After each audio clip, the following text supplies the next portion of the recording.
she was all alone. Midnight. I can't get that out of my head. It's so funny. Okay, I didn't know if I had to press the go live button because I know with the other one I had to. Wait a minute. What am I doing? What am I doing? Oh.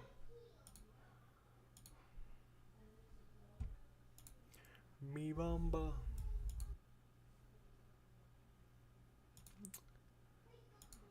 Gotta do the pop out chat. And then I had to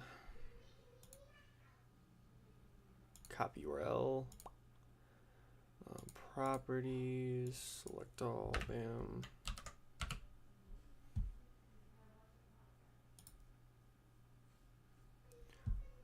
Ask the full name. Can't get that out of my head, dude. It's gonna look like a psychopath, but I'll try. I've already seen that so many times. Actually, not because of the great food or it's cheap. It's because there are no black people here. Watashi wa hungry nega daro. Kono bombo clat party. Umai ojane. Itadakimasu bismillah. You're not my type. I'm into Latina girls. I don't care, bro. I'm not into skinny white girls. I'm into Latina girls. Alone, bro. I'm not into you guys. I'm into Latina girls. I'm into Latina girls. Bro. No, they're trying to kiss me. PS Plus, bro. This didn't Says I need to, for my next payment due is in 1970. What the fuck am I paying? Why your knees way down? Because I'm long-legged. Okay, Mr. Sir, I'm a real authentic model. This is what models usually look like. What are you? Me. Them knees too far from the hips to be real. Nah, man, hell To be nah. real. Fucking squirrel is back. It look evil as fuck. I'm terrified. Oh my god. Oh my god. Yes, you bitch. I'm in Waggers. I absolutely fucking love it in here, but my only issue is how small the spoons are. Like, what the fuck?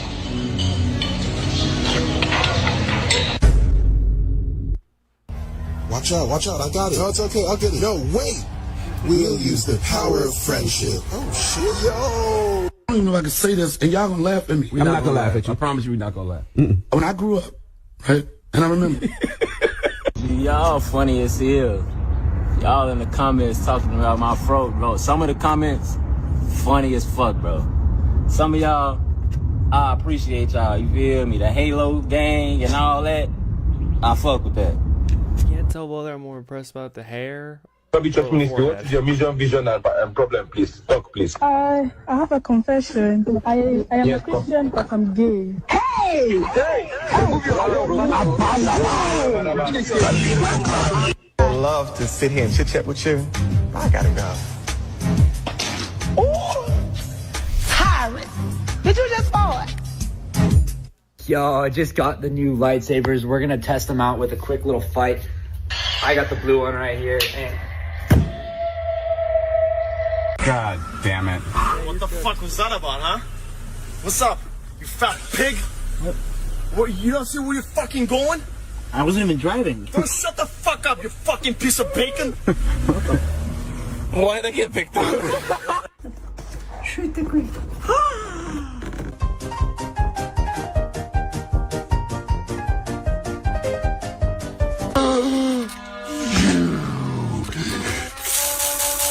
Fucker!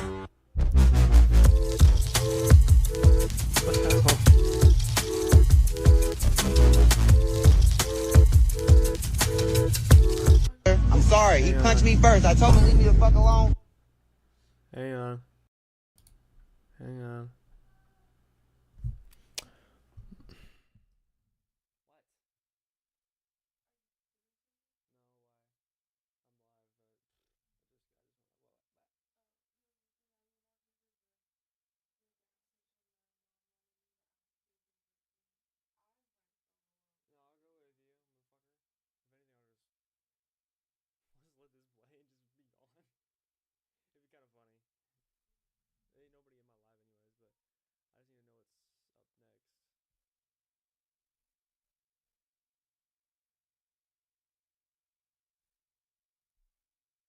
The nigga kept talking me crazy.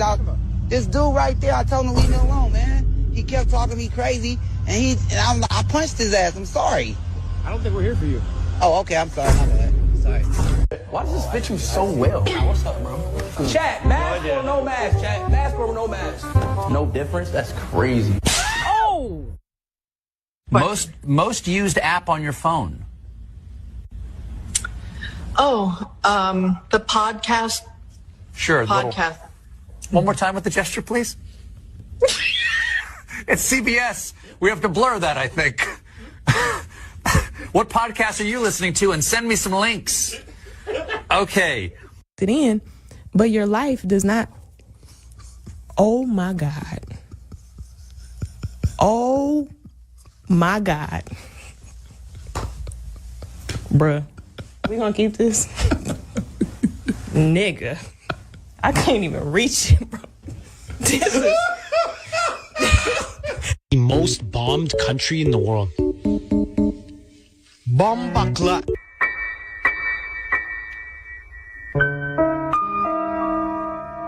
So I parked as far away as possible so no one would park beside me. And this guy decides to park this garbage literally a foot away. Literally a foot away from me. He had this whole parking lot. Jeez, man. Just because you drive a Lambo doesn't mean you can park wherever you want. Gosh.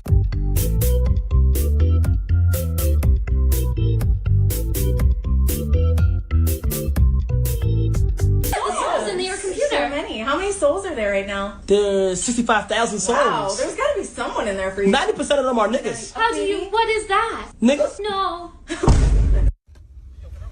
Sure. Wait, huh? What the fuck, dude? You gonna act like that was a cop?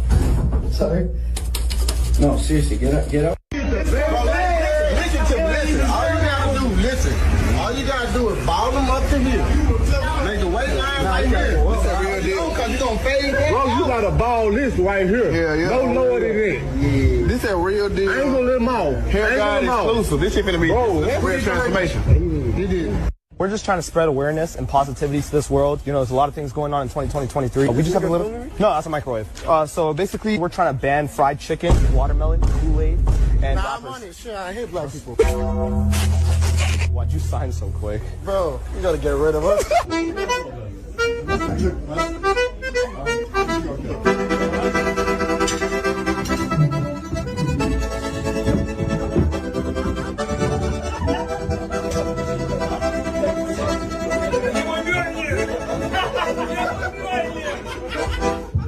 Like, you be wildin'. Like... I have been wildin' a time or two. I've been known to wild. Exactly, bro. Look at this nice break and a little love tap on the 10-pin. Chris Vi just feeding it out to that 4-5 board down lane. And look at this pin action. Oh.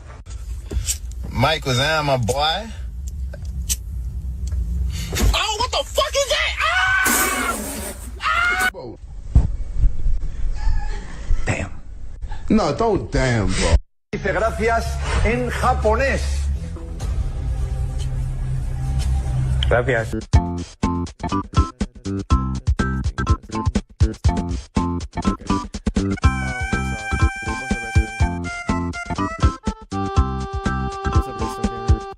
Hey yo, jawline check. I'm just gonna let. Oh shit, Maggie, you have a good one. Just like this. It does not come from the influenza virus, you jackass. I didn't feel it come. It has to come from the same virus to be in the same family. Viruses come in families. Stop touching niggas with your hand. I think girls like this kind of stuff, like a bad boys, not a good guys. So I try to be a little bit bad boy. Are you a bad boy? Kind of 50-50, I think. I'm not saying I'm a very good guy, very bad guy, but yeah, kind of. But not like hurt or harm people, not anything else. But just on a dance floor, I'm a bad boy.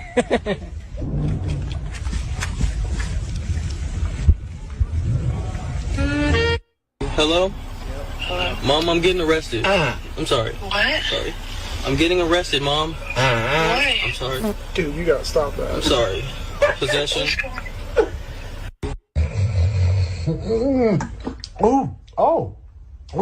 That's good. Hey, hold on. What's that? That Dr. Pepper? That's that Dr. Pepper. Speed final form. Bro, I just seen somebody say speed final form, bro.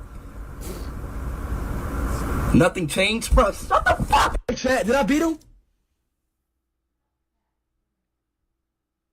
Who the fuck is Giga nigga? What the fuck?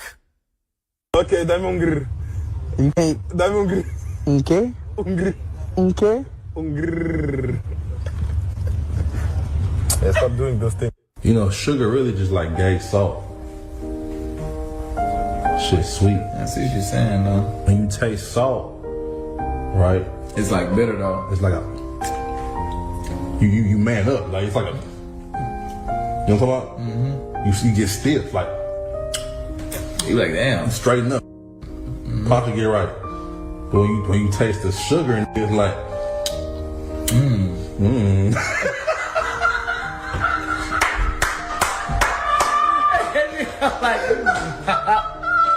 You ever think?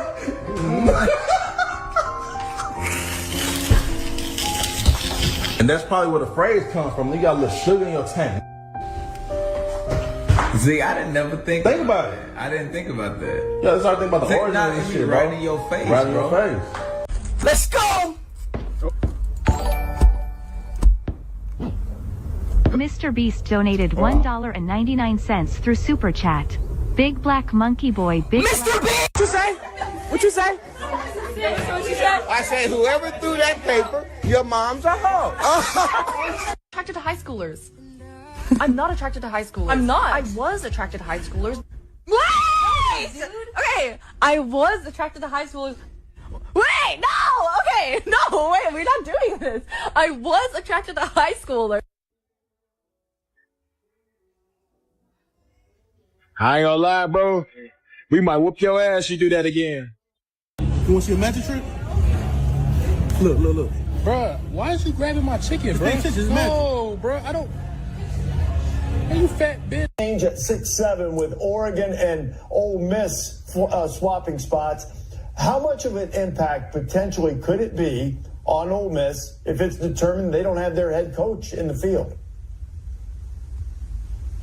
6-7. But seriously, Rich.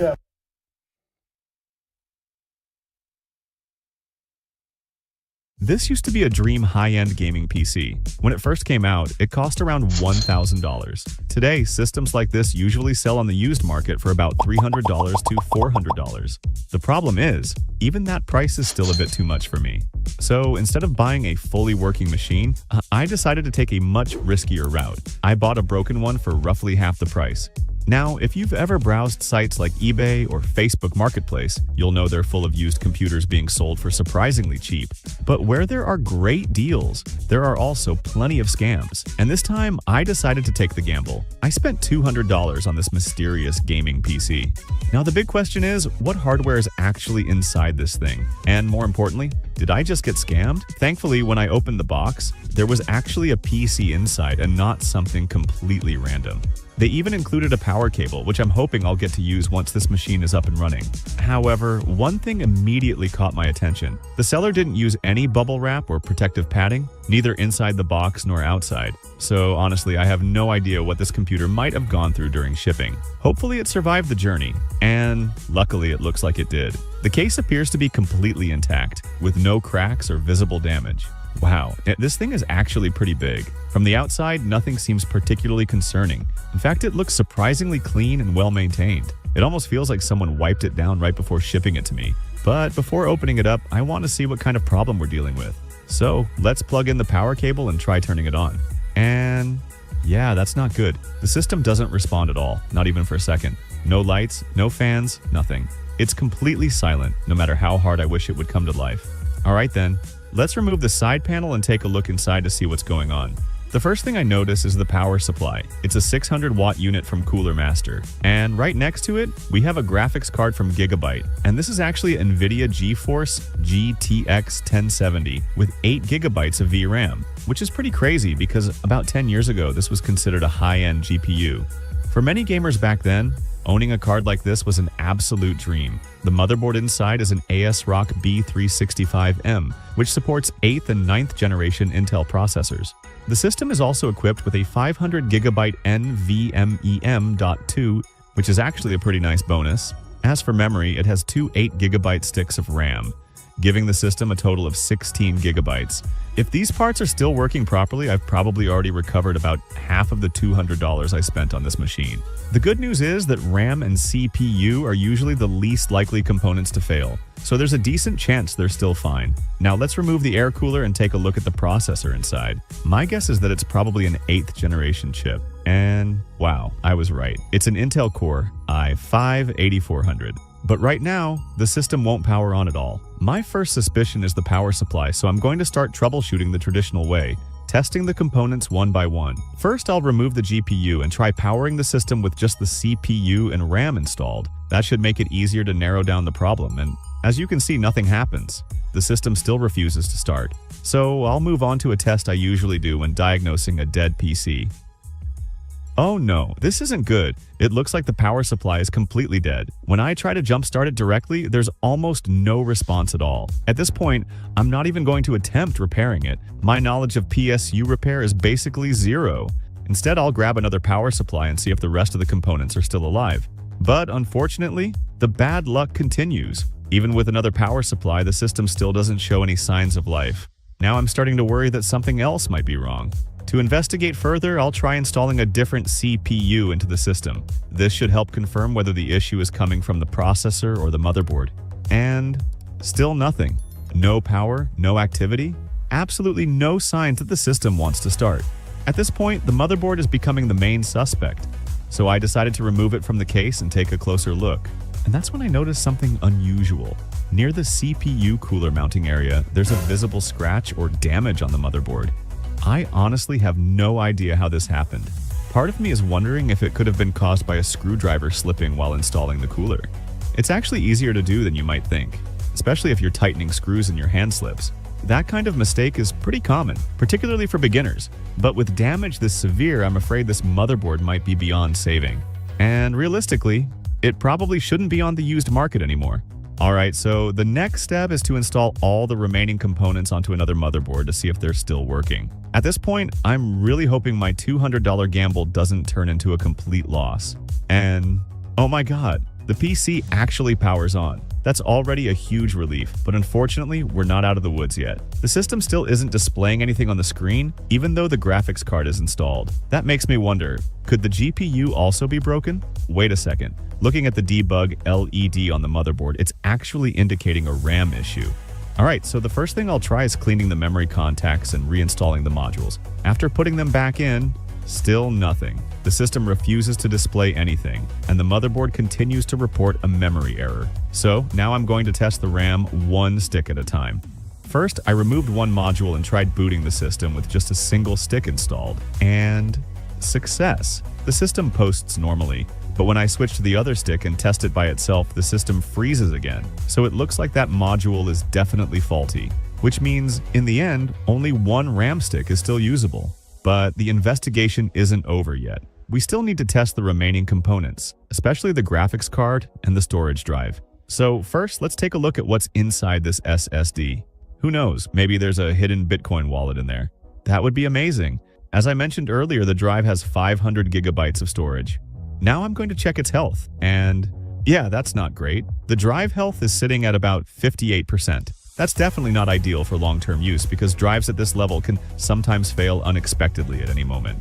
But for now, I'm still going to install a game on it and run some tests to see how well it performs. Next up is the GPU, which is also one of the most important parts to check when you buy a used graphics card. To test it, I'm going to run Furmark, a well-known stress testing tool that pushes the GPU to its limits. This will help me check both the temperature and the overall stability of the card. If the test completes without any crashes or visual artifacts, that's usually a very good sign. And fortunately, this GPU passes the test without any issues. The temperatures also look pretty reasonable. Looking at the results from Furmark, running on the NVIDIA GeForce GTX 1070 paired with an Intel Core i5-8400, the GPU is operating at almost full load, around 98% utilization.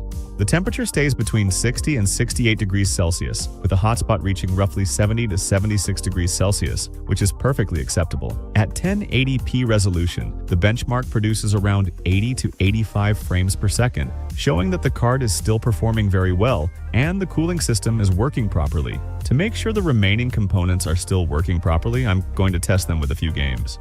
The first one is probably a huge challenge for this system, Cyberpunk 2077. At first, the game couldn't even reach 20 frames per second, and the frame rate kept dropping constantly.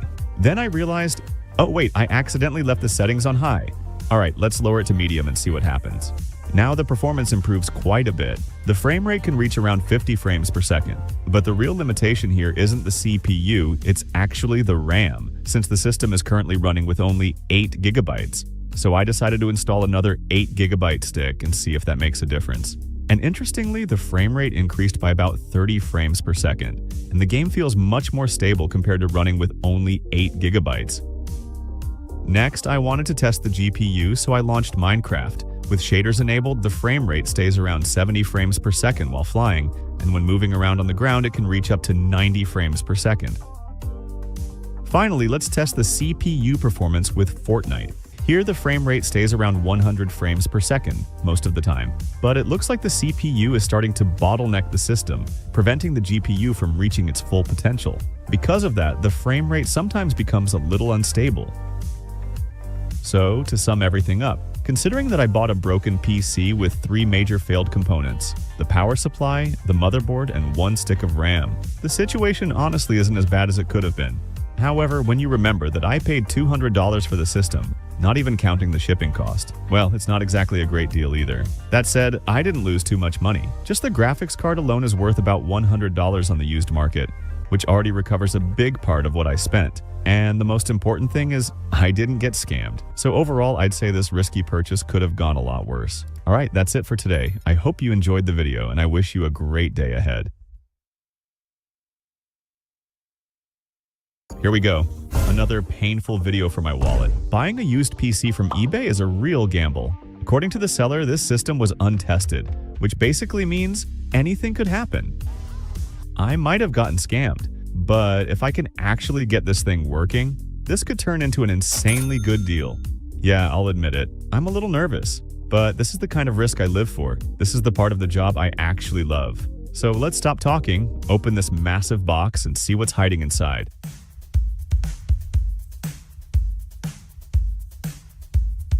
At first glance, this is definitely not your typical gaming PC. This is a server machine.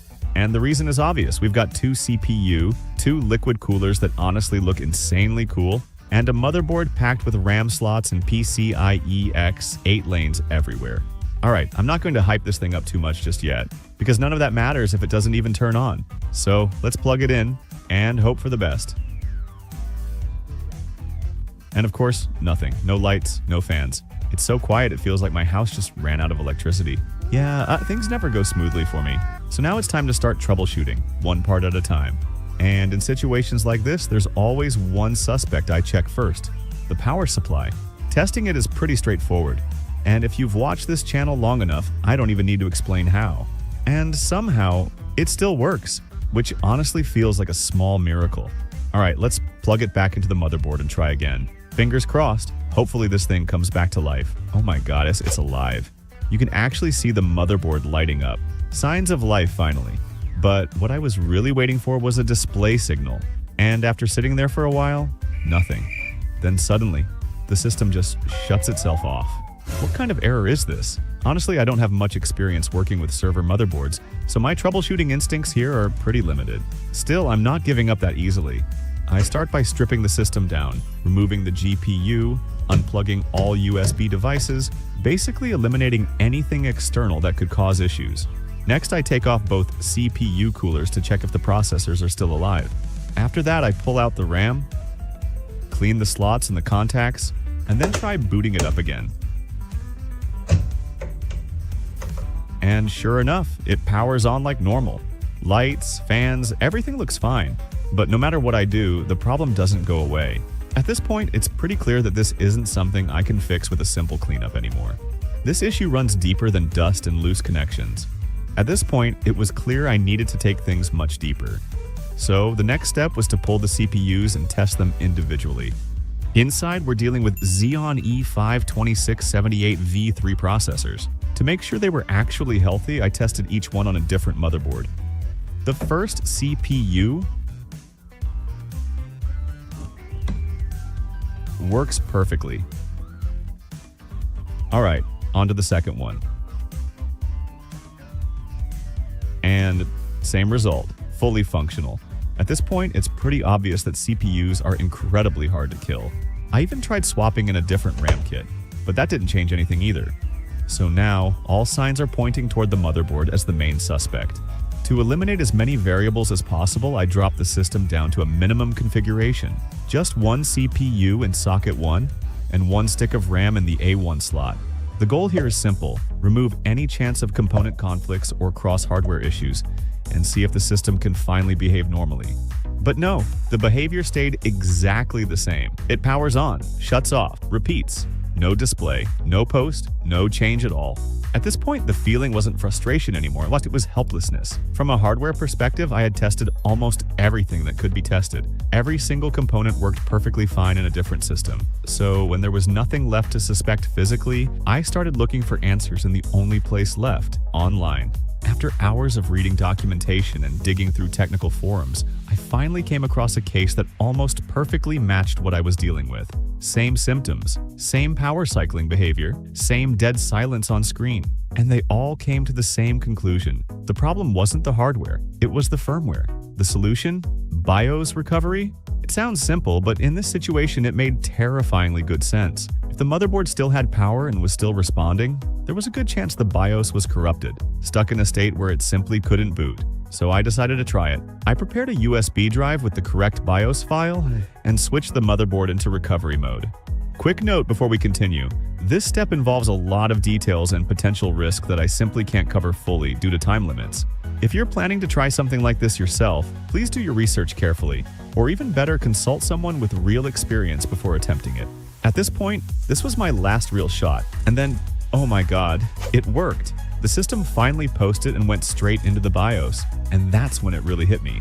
The screen lit up, no error codes, no endless reboot loop, just a clean, simple BIOS screen staring back at me.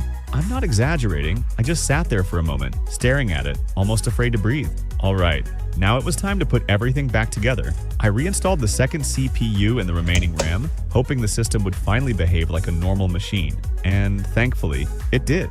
So let's check the specs. We're running two Xeon E52678 V3 CPU, each with 12 cores and 24 threads. That's a total of 24 cores and 48 threads. In multi-core performance, the system scores an impressive 9,063 points, although single-core performance is much lower, sitting at around 334. The motherboard is a Supermicro X10DR-Li, paired with 32 gigabytes of DDR4 memory at 2,133 megahertz. And for graphics, we've got a GTX 1050 Ti with 4 gigabytes of VRAM. Not long after that, the system suddenly lost display out of nowhere. No warning, no blue screen, just dead. I tried rebooting it, nothing happened. At that point, I was honestly stuck. No clear cause, no obvious failure. Then, after letting it sit for a while, I powered it on again, and it worked like nothing had happened. That's when it clicked. I immediately suspected the liquid cooler, so I checked it by hand. And yeah, it wasn't cool at all. No heat transfer. That was the smoking gun. The water cooler had failed, which meant the CPU was overheating and hard crashing the system. So I ditched the liquid cooler and slapped on 2 new air cooling fans instead. After that, the system finally became stable again. Alright, now that things aren't trying to kill themselves anymore, it's time to do what we came here for. Let's see how these two CPU actually perform in games, starting with Minecraft. At 1080p with 32 chunks, I honestly didn't expect the FPS to be this underwhelming. It hovered around 100 frames per second. That's not a bad number on paper, but it clearly shows one thing. This system wasn't built for gaming. Most games care way more about single-core performance, and that's not exactly the strong point of this CPU setup. But then I tried something different. Here's the trick. A lot of games don't scale well with many threads. With dual CPU, Windows can bounce the game process back and forth between the two processors. That adds latency, causes microstutter, and actually hurts FPS stability. So I forced the game to run on just one CPU. Here's how. Launch the game, press Ctrl plus Shift plus Escape to open Task Manager. go to the Details tab, right-click the games.eexe select set. Affinity, uncheck the cores from the second CPU, leave only one CPU active. With that done, I jumped back into Minecraft to test again, and the result honestly surprised me. With the exact same settings, the FPS in this game almost doubled. In some moments, it even pushed past 200 frames per second. When I detonated a block of TNT, the CPU handled it shockingly well. No freezing, no massive frame drops. The lowest FPS I caught was around 18, but it only lasted for a split second before everything snapped right back to normal. Overall, the gameplay felt far smoother and more stable than before. But there's one critical downside. I have to move one RAM stick to CPU 1, and every single time I restart the game, I need to do it again. It works, but it's clunky, inconvenient, and definitely not something you'd want to deal with long term. Alright, let's move on to the next games. In CS2, FPS stays above 100 most of the time. The experience is smooth enough for casual play, but since this is an older CPU on an older platform, frame pacing isn't perfectly stable. In GTA 5, FPS climbs to around 80 FPS and stays there consistently, even during fast driving or busy scenes. Switching to something more GPU heavy like Tomb Raider, the GPU clearly becomes the bottleneck. FPS isn't as high, hovering around 90 FPS, but it's still very playable. So after all the fixing, tweaking, and troubleshooting, this is the true performance of the system. It may not run one game perfectly smooth at all times, but it can handle a lot of games, and that's what really surprised me. If you want to see me push more crazy upgrades on small form factor PCs, click the video on screen. Thanks for watching, and I'll see you in the next one. I just spent my last bit of courage on a pile of broken PC parts. $100 worth of stuff that might be completely useless. And the challenge is simple. Can I turn all of this into a fully working PC? I already know the answer, and I'm going to need about 15 minutes to explain how I got there. With PC part prices constantly going up, first RAM, now storage, building a gaming PC has never been harder. And yeah, this method isn't new. Buying broken parts is basically a gamble. But if you're smart and a little lucky, it can actually pay off. Today, I didn't just bring one or two parts. I brought a lot. Let's get into it. Lately, I've been spending more time on eBay than in my own bed. And that's how I found these parts. So cheap they were practically below used pricing. Every listing said untested, but let's be real. Most of the time that just means I tried to fix it and gave up. Truly untested hardware is rare, so I wasn't expecting miracles. Just rolling the dice with a bit of hardware knowledge and a lot of hope. And one more thing I didn't mention earlier. All of these parts came from a single seller. Buying from multiple sellers would have destroyed the budget with shipping alone. Now it's time to see if any of this stuff actually works. I'm going to test each part one by one. To save time and make troubleshooting easier, I'll use known good parts to check the ones that might be dead. Let's start with the motherboard. First up is a server board, the X99TFQ. At first glance, nothing looks obviously wrong. Well, except the CMOS battery is missing, and the I/O shield is loose. One nice thing about this board is that it has onboard debug LED, which should make life easier if something's wrong. So, step 1, I drop in a fresh CMOS battery to give it the best possible chance.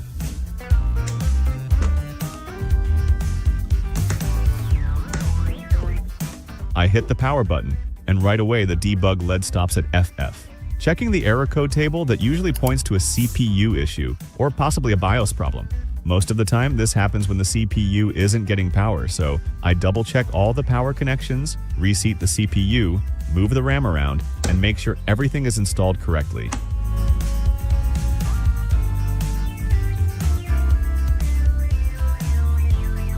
After rechecking, nothing looks out of place. The CPU does warm up, so it's clearly getting power. But here's the red flag. The chipset stays completely cold. At that point, it's clear this isn't a simple fix. This board likely has a deeper issue that basic troubleshooting won't solve. So I'm calling it here and moving on to the second motherboard, the X99T8, to see if my luck improves.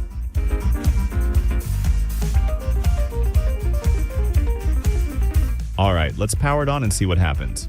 Oh no, error B0. That usually means the motherboard isn't detecting the RAM. Classic. So I grab some general purpose contact cleaner and clean out the RAM slots, then try again. And I can't believe it. It posts. we've got display. At that moment, I was way more excited than I probably should have been, but hey, when a dead board comes back to life, it hits different. This is actually a super common issue, and the fix turned out to be simple but effective.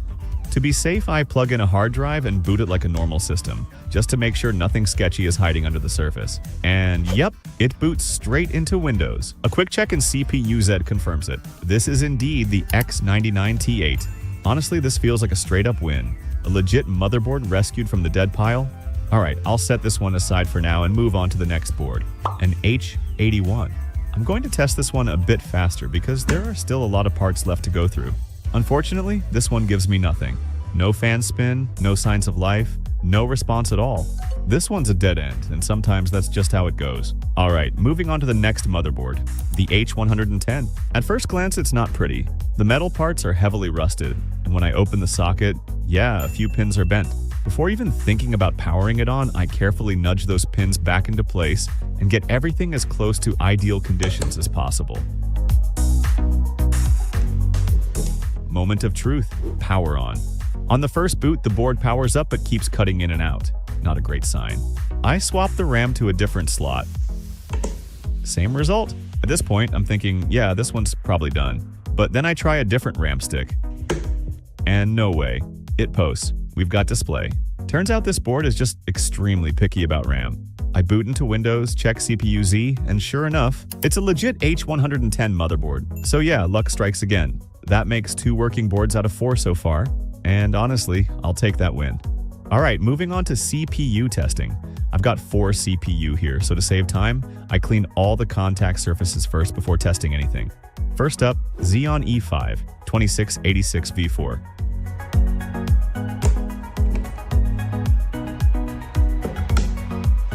I power it on, the CPU fan spins. But that's it.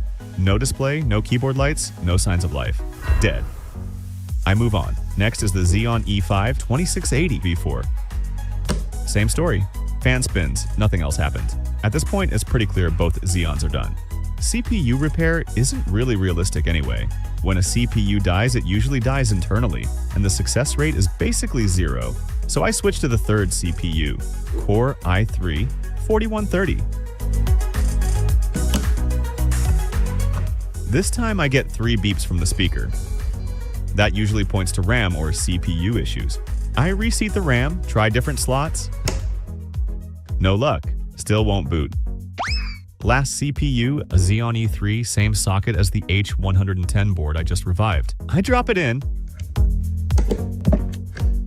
hit power, fan spin for a second, then shut off instantly. Weird behavior. After digging a bit deeper, I realize what's going on. This Xeon can work on this board, but only with a BIOS mod. Stock BIOS won't recognize it. I throw in a supported CPU, flash a modded BIOS, fast forwarding that part because it's not the main focus here, and then reinstall the Xeon. Moment of truth. Power on, and boom, it boots immediately. CPU-Z confirms it. Xeon E3 1220V6, fully recognized. So yeah, at this point, I've got a working motherboard and a working CPU. Next up, RAM testing. Alright, now let's move on to the RAM. I've got 3 sticks here. 2 of them are 4GB DDR3, and I'll test them one by one. Before testing, I clean the contact pins on each stick. Always worth doing with old RAM. First stick goes in, and thank God, it works. We've got a display. That's one good stick. Second DDR3 stick. Yeah, no signal, no boot, no image. I try reseating it, different slots, multiple attempts, but nothing. Guess my luck only lasts so long. So now we move on to the third stick. This one is completely unbranded. No label, no specs, nothing. But just by looking at the notch, I can tell it's DDR4. I drop it straight into the H110 board I just revived and hit power. Let's see if this mystery RAM wants to cooperate. Oh man, I can't believe it. This mystery RAM actually works. That's a legit win, like a random blessing from the PC gods. And honestly, that matters a lot because good RAM is the difference between a pile of parts and an actual working PC. Next thing I need is storage.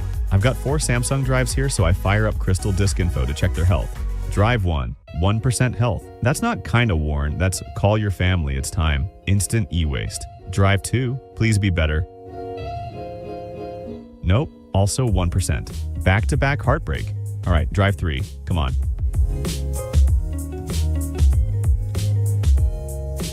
Okay, we finally got something. 29% health, and it already has windows on it. Not ideal, but at this point, I'm not being picky. I just need a drive that doesn't sound like it's about to explode.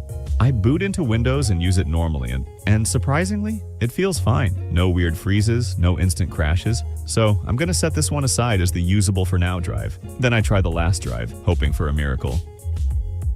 And yeah, 1% health again. So out of 4 drives, 3 are basically dead, and 1 is the only survivor, barely, but still breathing. But then I noticed something interesting hiding in the pile. There was a Plextor NVMe PCIe X4 card. That looked almost new, still in its plastic sleeve, so I thought I'd scored big. Then I noticed the void sticker was missing. Bad sign. I plugged it in. Nothing. Opened it up and yeah, the NVMe drive was gone. It was just an empty adapter, not even mad at that point. Out of curiosity, I dropped in a known good NVMe drive from my own stash, and the adapter worked perfectly. So while it didn't help this build, it's still useful for older boards without an M2 slot. Not a total loss. Alright, next up is the power supplies. I've got 2 of them here. One rated at 650 watts and another at 565 watts. Neither of these are from big name brands, so yeah, trust level is basically 0. Before anything else, I'm doing the classic paperclip test. Shorting pins 4 and 5 to see if they even turn on. And yes, the first PSU's fan spins up. That's a good sign. But let's be real, that only means it's alive, not that it's healthy. So I move on to the second one. And honestly, I'm kind of shocked. It powers on too. Both fans spinning, no sparks, no smoke. That alone already feels like a small win. But this is just the warm-up. What I really want to know is whether these things can stay stable under load. And that brings us to the part I've been waiting for the most, testing the graphics cards. Just like with the other parts, I start by thoroughly cleaning the PCIe contacts and all the display ports. If a GPU has any chance of coming back to life, this is how you give it the best possible conditions. I begin with the smallest one first, the GT730, 2GB, DDR3. There's honestly not much to say about this card, so let's just see if it even works. On power up, the fan spins, but there's no display output. I try both video ports.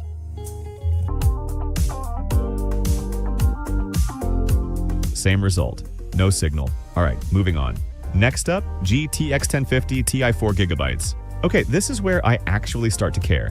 I slot it in, hit the power button, and nothing. Complete silence. But then something much worse happens. I smell it, that unmistakable burnt electronics smell. If you could smell through YouTube, trust me, you'd be just as uncomfortable right now. I pull the card out immediately and take a closer look inside.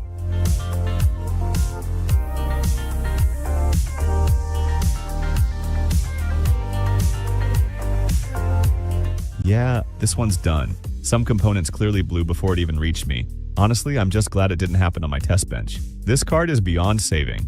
So now, on to the next contender, GTX 974GB. This is still a genuinely capable GPU even today. Plenty of games can run on it just fine. But of course, none of that matters if it doesn't work. I plug it in. Fans spin, LEDs light up. My hope goes up for about 2 seconds. And then reality hits. No display output. I try every port. Display port, DVI, nothing. Completely dead to the outside world. At this point, it's becoming painfully clear. This pile of broken GPU is doing exactly what it promised. Breaking my optimism one card at a time. The last GPU is also a GTX 970, so I won't go too deep into specs again. Alright, let's plug it in and pray this is finally the card that saves the build. No signal. At this point, I'm honestly not even surprised. But wait, I try one last thing. Mini display port, and oh man, I can't believe my eyes, it boots. We've got display. Turns out the card isn't dead after all, it's just the DVI port that's broken. That's it. And with that, I finally have a proper working GPU. So now I've got most of the critical components needed to put together a complete PC. As for the missing parts, luck strikes again. I find a 4 heat pipe air cooler in the pile. It still works perfectly fine, but it's missing the original mounting brackets and retention frame. I'll have to improvise with what I already have lying around. It's not pretty, it's not ideal, and yeah, it's definitely not factory correct. But hey, this whole build stopped being proper a long time ago. And the last component, If you've been paying close attention, you might have noticed I haven't mentioned the case at all until now. That's intentional. Cases are one of the few PC parts that almost never actually break, so I knew from the start this would be the final piece of the puzzle. My plan was simple. First, figure out which components are still alive, then worry about where to put them. So once I confirmed I had enough working parts to build a system, I went ahead and picked up a case on eBay for $15. Alright, I'm not going to overthink the assembly. Let's just put it together and see what happens.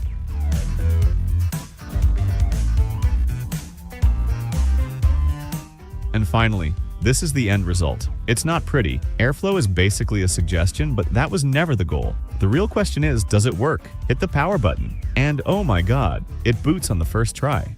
No drama. I jump into CPU-Z to double check everything. Xeon E3, 1220V6, H110, D3A motherboard, 8 GB of RAM. So far, so good. Next step, a real stress test. I fire up Heaven Benchmark, and that's when things go sideways. The system suddenly shuts off, completely dead. No reboot, no warning. At this point, the power supply is looking real suspicious, so I swap in a second PSU. One problem though, this PSU only has a single 8-pin GPU cable, while the card needs more power. So yeah, SATA to 6-pin adapter time? Not ideal, but desperate times. Now comes the moment of truth. Power on. Oh my god, it posts. I rerun Heaven Benchmark, and I'm just staring at the screen waiting for it to crash. But it doesn't. No shutdowns, no weird artifacts, no red flags. It finishes the benchmark like nothing ever happened. Against all odds, it actually works. To make the test more complete, I decided to benchmark a few real games. I tried around 5 or 6 different titles, and surprisingly, everything ran just fine. At this point, I can confidently say this challenge was a full success. Thanks a lot for watching till the end. And if you've got any ideas or crazy challenges in mind, drop them in the comments below. Inside you, there are 2 SSDs, a cactus side and a crucial side. But inside of either of them, they are truly Sonic. And let me show you what I mean by that. I have recently been made aware that there are SSDs out of Sonic ordering kiosks that are floating around online. This is what they look like, which is not what they look like, but somebody dumped 2 of them. And armed with that knowledge, I think you can figure out what I did with these. Now, unfortunately, while I don't know the specs that power the actual ordering kiosk here, we can at least recreate the experience. Folks, today we literally will have the Sonic we have at home. What a POS. This is the Micros Oracle thing of some kind, and I think it'll do fine to recreate the Sonic experience at home. And oh boy, would you look at these ports. 12 volt out, USB 5, IDEN Ethernet, CD1 and CD2. We're not going to be using either of those, optical media bad. USB 1 and 2, the old HDMI. The customer display port. I think it's kind of funny that this HDMI is like HDMI, and then the customer just gets S-video. USB 3 and 4, now featuring 3.0. Ethernet 2. Ethernet port number 3, which is also COM2, which also apparently operates at 5, 9, and 12 volts. This one's kind of like that too, except this one is COM1, and then this one's COM5? Don't ask it about COMs 3 and 4. He doesn't talk about it anymore. Specifically HP out, do not plug a Dell into that. And the greatest port of them all. Ready? You're not ready for this one. PCI Express. Yeah, it's only buy one, but brother, that's all I need. You can put a GPU on this. But before we get too carried away, remember, we're staying in for dinner tonight, but that's not gonna stop us from having Sonic. So like I mentioned earlier, there's currently 2 dumps floating around. Both of these have 1 of each. I don't know if they're any different, but if one is not working, we can try the other, or if one kind of sucks, we can just try the other. We got options. But in order to use those options, we're gonna have to get this guy open. So we can start here, or we can start here. Let's go with the card reader, huh? For the best luck possible, I'm gonna give the POS gods a sacrifice. I just realized that I'm going to have a bit of a bruh moment if I open this thing up and there's no SATA ports. I don't even really know what era this thing is, but judging from this sticker right here, which says, what does this say? Windows embedded, that's it? I think that's like a slightly newer Microsoft logo. So, I don't know, maybe like Windows 8, Windows 10? Honestly, we want something just a little bit older because I'm pretty sure that these SSDs from Sonic are running Windows 7 embedded. So we don't really want anything too new. Whoops, that's identifying information. But like I was saying, while we don't want anything too new, we also don't want anything too garbage. Wow, this is a very simple device actually. I guess mag strips have been around since the Stone Age, so I'm not surprised. Okay, dude. Just put the goddamn card reader on an RJ45. Why not? Why not? I'm not sure why, but I'm actually like pissed off about that. And look at this. Can you tell there used to be a compact flash card reader in there? Kids these days with their SD cards. What? Why doesn't this come out? I want this to come out. It looks like an antenna. Oh, you know what? That's probably the beep. You know, tap to pay. That's what it was. Okay, well, I don't think that comes out. At least not yet. Hold on. What is this? PCBWay time already? For the next 65 seconds, I am going to say nothing but PCBWay. 3, 2, 1, go. PCBWay, PCBWay, PCBWay, PCBWay, PCBWay, PCBWay, PCBWay. You know, now that I'm watching this, it's actually really not that entertaining. So, why don't we fill the rest of the ad with details about PCBWay, huh? PCBWay helps take your DIY designs and projects and makes them real. And if you don't have any awesome designs of your own to make real, that's fine too. PCBWay has a shared projects section on their website. In this section, you can browse other people's projects and then instantly order all of the parts that you need to build it yourself. They'll even do all of the soldering for you at their factory. PCBWay has over 10 years of prototyping and manufacturing experience, so they can handle anything that you throw at them. They're holding a 10th anniversary celebration right now on their website with a ton of deals, as well as this awesome little section right here where you can read more about PCBWay, try your luck to win some cool stuff, participate in their charity badge sale, and more. Bring your projects to life with PCBWay by using the link in the description and claim some fantastic deals from now until the end of August. PCBWay! That's it! Wow, that was, this many PCBWays. Anyway, see ya. I have once again run out of screws. Significantly faster this time. Well, let's move over to these ones up here, huh? This feels like a substantial piece. Ugh. Oh, we're only half dotated. DDR3L, 4 gigabytes? No, we're gonna need more than that. All I have is DDR4 and 2 gigabyte PC3L. All right, going in. You will surely not regret mismatched 6 gigabytes of DDR3. And then this looks like it's just the speakers, so those can go. What connector is this? Oh, they're just headphone jacks. I mean, it seems so obvious. They're speakers. Oh, it's not very loud, but it works. So we've got internal speakers connected with aux cables, a mag strip reader connected with an Ethernet plug. I think I'm seeing 2 micro USB ports. You know what? I'm kinda into this. Oh, there's another one right here. They're just using typically external connectors for internal stuff. You know what? That beats ribbon cables, I'll tell you that. There are so many. I'll show you guys. There are so many ribbon cables under here. There's no way I can just lift this straight out of the case. You didn't have to build it like this. That's pretty cool. No way. Another one? Is that another PCIe slot? That one's even bigger. That's either like a by 2 or by 4? What the heck, dude? This video isn't gonna really be about gaming, but maybe someday I should game on this. Wow, who would have thought? 2 PCI Express ports on the POS. Regardless, we must go further.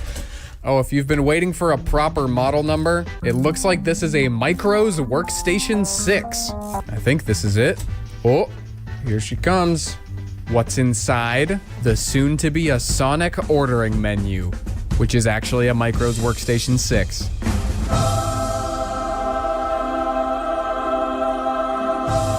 Oh, you have to be kidding me. The back is the CPU cooler. That's it? This giant chunk of metal is keeping that CPU cool? Dude, we'll be lucky if this is an Intel Atom. Okay, what did we come here for? SSD. There's an M SATA, 2 of them actually, and here's a regular SATA. Oh, I don't even need the screwdriver. It just comes out. This is very small. I think it's a 64 gig SSD. Well, the images for the Sonic ones were only 64 gigs, so I guess I could just clone it to here, and then we could actually put this thing back together, because, it don't exactly fit. Okay, well, I'm gonna go ahead and get these ones cloning, but in the meantime... Don't lie. You love this. How do you power this thing? It's not this. That's 12 volt out, not in. I suppose we'll consult the manual. Mounting the workstation on an Oracle Micros stand. Close enough. Oh.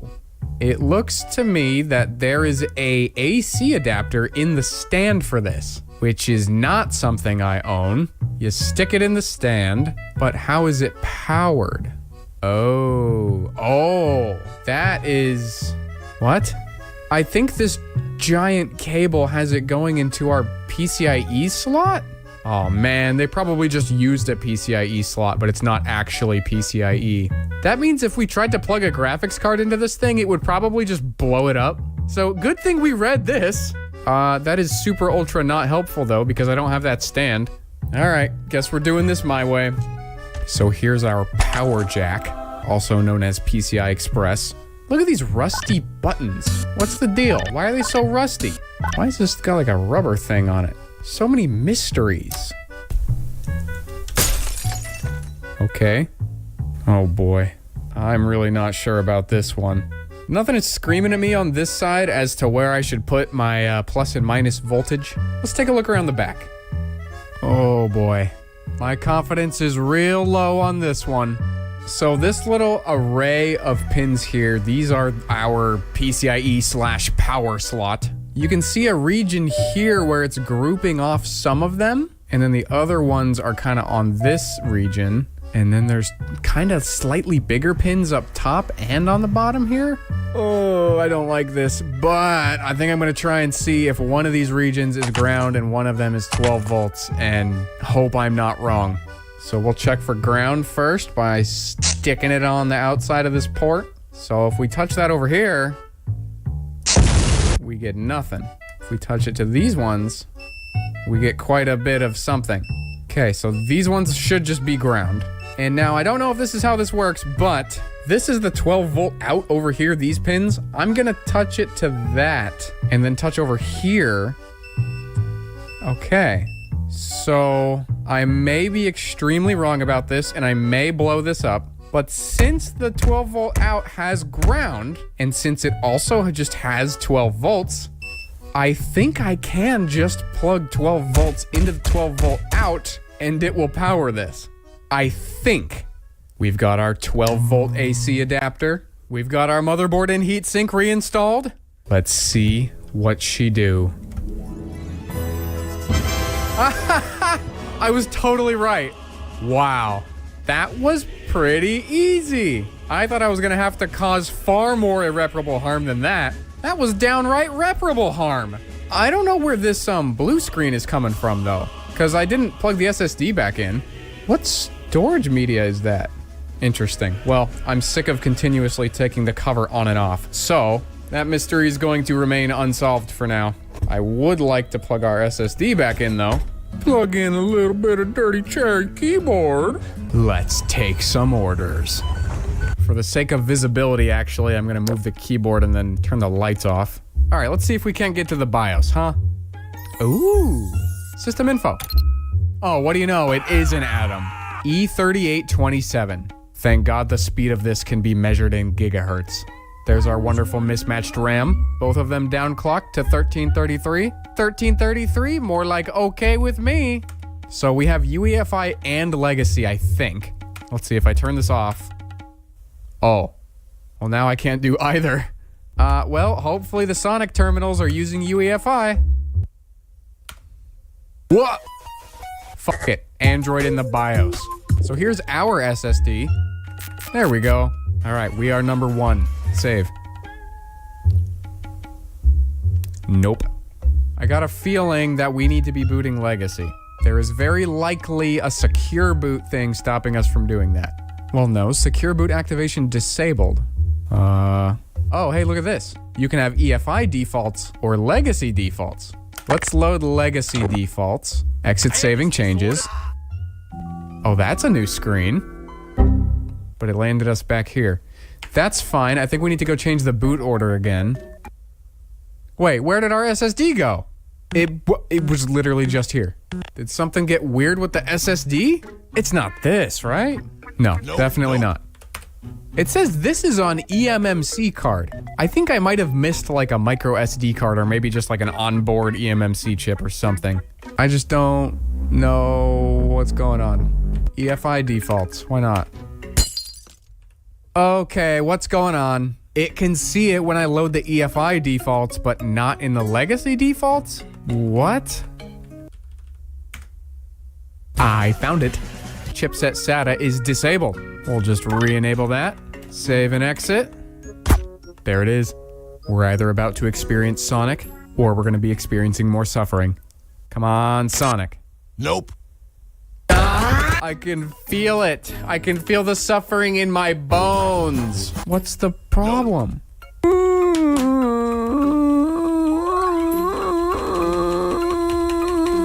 Screw it. OS, Linux. Why not? I just want to experience Sonic. Nope. Okay, well, you know what we do have? We do have 2 SSDs. Let's try the second one. Nope. Really? How'd that plan turn out for you, dummy? You know, if I were a Micros Oracle, I would boot from the Cactus flash card. That's all I'm saying. But no, you just gotta be like this. You gotta be not booting it. I have one idea. If Sonic OS is nothing more than Windows 7, I could just take a Windows 7 installer, run that, and then when it freezes and fails to load the installer after 10 minutes, I can try Hiren's boot CD, which just crashes and then reboots the whole thing. I'm starting to think that the Micros Oracle kinda sucks. You guys are never gonna believe this. I tried Windows 7, I tried Windows 10, I tried Ubuntu, I tried Hiren's boot CD, just nothing. Then I go into this diagnostic screen, IA32. Interesting. This Intel Atom, the E3827, you know it, you love it. That's a 64-bit CPU. Our BIOS version is 32-bit. Folks, this is a 64-bit household. We're gonna have to do something about that. And based on this obscure forum post, we can upgrade the BIOS version to 64-bit UEFI. However, first we have to install Windows 8 32-bit, then we can make the BIOS update. Alright folks, who's ready to go on a Windows 8 adventure? This feels like I'm contacting a dead relative. Ah, I need a key. I forgot that this was from back in the day when you couldn't just be like, oh yeah, I've totally got a key. I'll totally put it in later, I swear. And now we wait.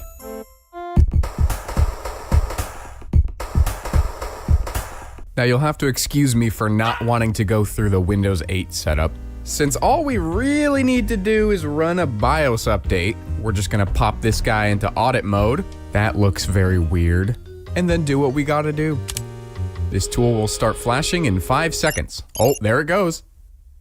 All right, you take the wheel, BIOS update. No one on an obscure forum has ever steered me wrong before. And the first time is not gonna be today. Come on, Micros Oracle, come on! How long is this supposed to take? Hello? I'm making an executive decision. It either worked, or we're gonna need a new Micros Oracle. Hey, it worked! Well, we don't technically know that yet. It could still be on the old BIOS. Look, I just wanted to restart the computer, not get hit with PTSD. Nice. It did not update. Nice. Nice.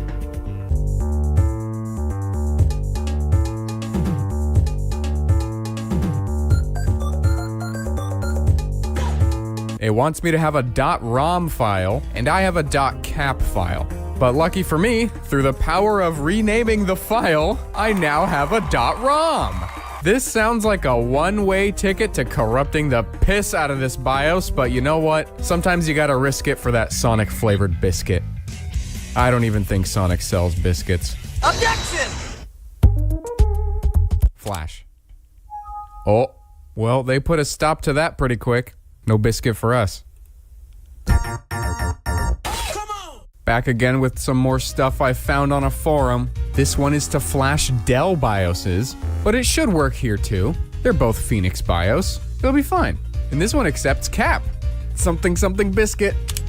Oh, this one's actually going. Oh, this is hard to watch. Well, man, at this point I'd kind of rather it just corrupts my BIOS and so I can be done with this thing. Failed to initialize SMI. I couldn't even begin to tell you what that means. What if I run it with the original tool and then do my own restart before it restarts? Oh, no way, that worked! No way! Okay, so that black screen that we were getting after running the BIOS updater, that was just it failing to restart Windows. I had a feeling. It didn't seem like the computer had ever rebooted, so I just thought, fine, I'll do it myself. And look at that. One beep at a time. We are ever closer to Sonic.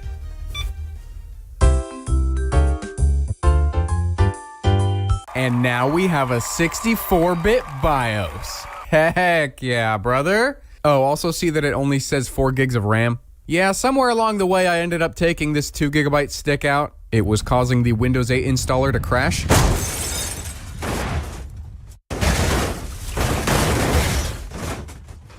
Don't mismatch your RAM, kids.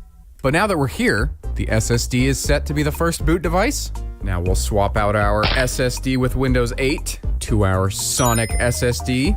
Also, no, you're not crazy. This was a Sonic SSD at one point, but remember a while ago I copied it to the internal one. And after I hit this button, Sonic will be among us.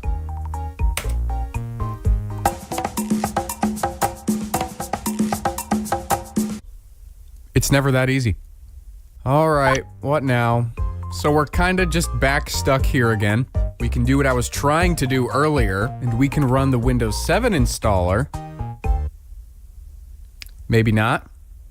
So why exactly am I so hell-bent on running the Windows 7 installer? The Windows installers have some repair tools baked into them that are useful for trying to troubleshoot and repair Windows installations that aren't booting. You're given a whole bunch of useless crap that mostly doesn't do anything, but you are also granted a command prompt, which is a protected right under the Second Amendment. With the command prompt, we can fix critical boot stuff in the SSD that might have gotten corrupted at some point before the original dumper had taken their dump. Stinky. But to get to that point, we need to successfully boot a Windows 7 installer, which, for some reason, this thing is just not willing to do. I can boot Linux, and for the first time in my life, that's not what I'm trying to do. Alright, enough of trying to do this on the Micros Oracle. We'll just stick this on the test bench and see if it'll boot. And if it doesn't, at the very least, we can boot the Windows 7 installer and try and get this thing fixed. I was so hopeful back then. Trying to boot the SSD directly was a no-go. Black screen, nothing else. And as for trying to fix the installation, no amount of dicking around in DiskPart, BootRec, or any of the other tools in the Windows installer would get this Windows installation to even be recognized. And they can't fix what they can't see. I booted up another tool called Hiren's Boot CD, which has some more advanced tools for fixing this absolutely fried Windows installation. But everything in Hiren's just treated it the exact same way, like it didn't even exist. And then I had this bomb dropped on me. Unallocated file system. That's the computer telling me that this SSD might as well contain no data at all. And I checked both of the SSDs. After this revelation, I have decided that I'm going to throw in the towel trying to directly boot off of these things. I have determined that the Sonic SSD images on archive.org have been completely fucked in some weird way the whole time. Look, it doesn't even boot in a VM. But we have the technology. We can rebuild him. What if we took a fresh copy of Windows 7 and then port everything that makes the Sonic SSD a Sonic SSD over to it? This is a pretty cursed thing to do, but if you couldn't tell, I'm running out of options here. And hold on. The Windows 7 installer didn't even boot on here. How are we gonna get a fresh copy of Windows 7? Well, the Windows 8 installer boots, so we can just take the install.wim file from inside of a Windows 7 installer and move it over to the sources folder on a Windows 8 installer. That'll trick the Windows 8 installer into using Windows 7's assets during the installation. If we could get the installation started, that is. It doesn't take my key anymore after mangling it. We can use Windows 10's installer, which is willing to turn a blind eye to the abomination that I've created out of it to get Windows 7 installed. Now that it's finished, it's just a matter of connecting the freshly installed Windows 7 SSD to my PC, mounting the Sonic SSD image, and copying everything that isn't the Windows folder into our new installation. So I hadn't set up a user yet when I had started to copy all the files, which was pretty stupid in hindsight, but I guess we can do that now. Gamer, as usual. Hold on. It's not typing. Hello? Oh, it's not frozen. Hello? Dude, if it's not one thing on this stupid thing, it's another. All right, no dirty cherry keyboard. What? We can't even use a mouse? Dude, I don't think we have the driver for the USB controller. This is insanity. This is insanity. Kids, Dad's about to get really upset. You might want to go to your rooms. I came this far only to be stopped by a USB driver. You gotta be kidding me.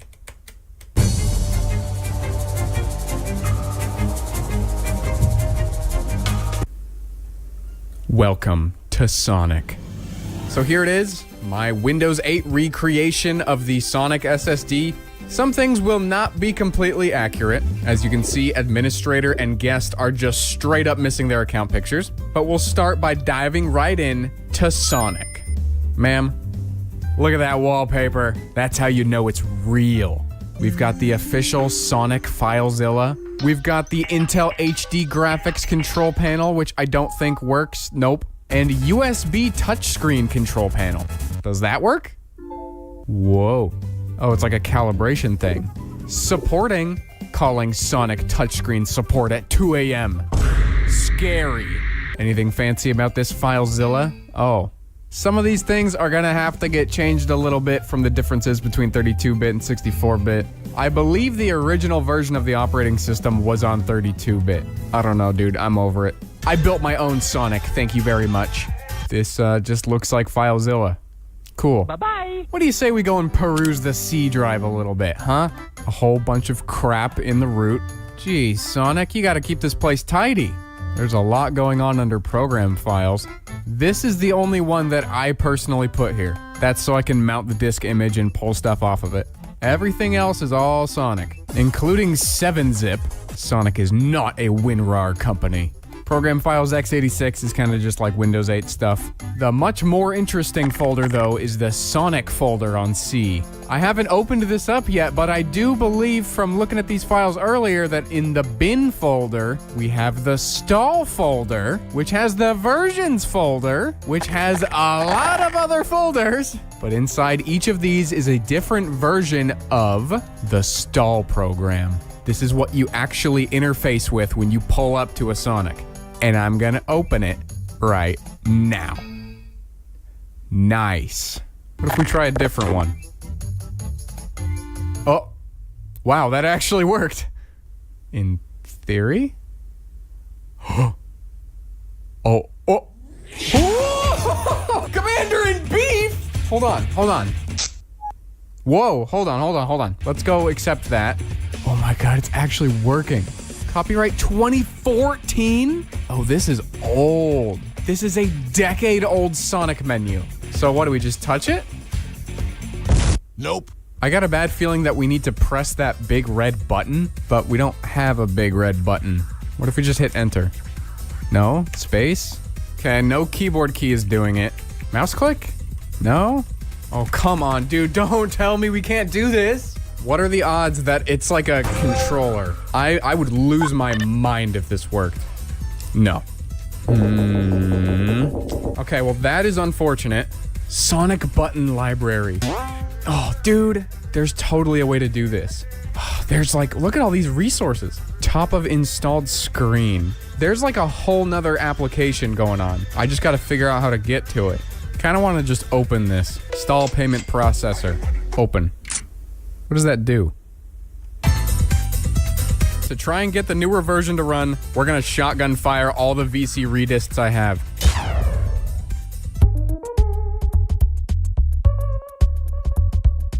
But what if we took a look around appconfig.json? Kiosk mode is now false. Any difference? Oh, it's a window now. We're not full screen. Well, that's useful. Still can't get it to do anything. The only keys that do anything are 3, which makes this go away, and then 4. Which also makes that go away. Self-heal wait timeout seconds. That sounds like a Halo parameter. Show console. I'm gonna set that one to true. Ooh, green text on a black box. It appears to be a little bit upset that it can't connect to 10.21.4.1. Other than that, doesn't appear to do much. Show frame rate. True. Gotta know how many FPS we're getting on the Sonic menu. Nice, 60 FPS. Ideal frame rate for playing Sonic. Car detect enabled, followed by sonar car range? What the heck? Tipping enabled, false. The poor employees that worked at the store that this one was from. Red button provider idtech? Wait, like the game engine for Doom?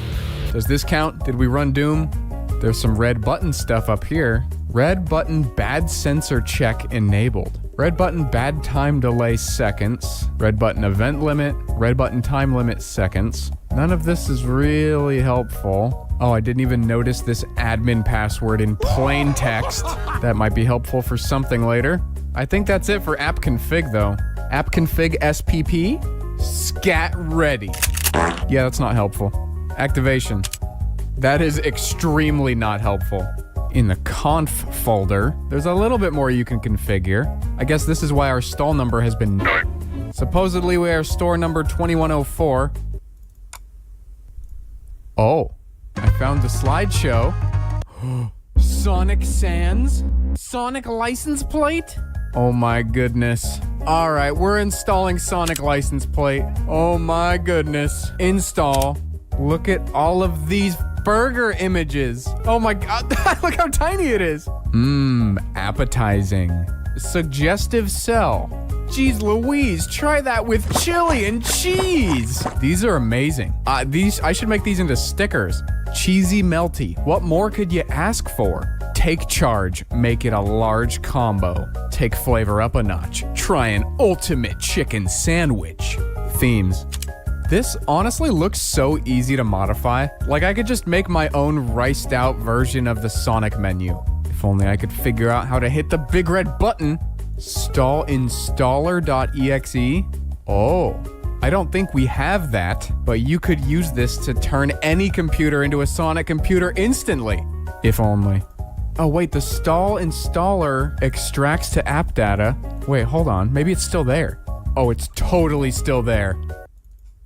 No, it's not. I was pranked. Oh, we got some batch files. Reset stall for imaging.bat. Sounds like a really good way to destroy this install. Lucky for me, I don't think my path is set up correctly. What? No clue what I just did, but I guess we're rebooting. Guess I might as well show you guys the other accounts while we're here. This one is administrator. It's got a blue wallpaper, and then a couple of these. Restart stall. Does what it says. Kill stall. Yep, it killed the stall. I just want to hit the button. Stall default.exe. Sure. Whoa, this stall is offline. Oh. So that's the exe they're running every single time I go to Sonic. If only I knew how to mess with this. Or this. But they're DLLs, which means they are beyond my knowledge. Well, hold on. The stall application kind of just pulls from all of these, I think. It seems like a very modular program. You know, you can just like slap whatever images you want in there and then script it to do whatever you want. Busyburger.ss. What does it mean? Okay, but my thinking here, like look at this, stallbootscreen.ss. If we can figure out which one of these is the default screen, probably this one, we can just replace it with like, I don't know, main or something that'll bring up the menu. I'm gonna start by just destroying stall boot screen. Oh, and it crashed. That's good. Okay, so now let's take main, make a copy, stall boot screen.